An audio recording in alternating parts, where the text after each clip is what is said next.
কোরআনের আহ্বানে দিন কায়েমের প্রয়োজনে, আল কোরআনের আহ্বানে দিন কায়েমের প্রয়োজনে নতুন করে আবার আমি শপথ নিলাম আজ। কেউ না করুক আমি করব কাজ, কেউ না করুক আমি করব কাজ, কেউ না করুক, কেউ না করুক, কেউ না করুক আমি করব কাজ। আমি হতাশ হব না, ভেঙে পড়ব না, নিরাশ হব না, ভয়ও করব না।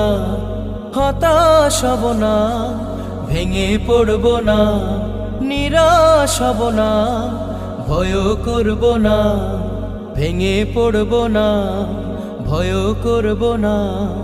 দিনের কাজে ব্যস্ত রব বরং সকাল সাজ, দিনের কাজে ব্যস্ত রব বরং সকাল সাজ। কেউ না করুক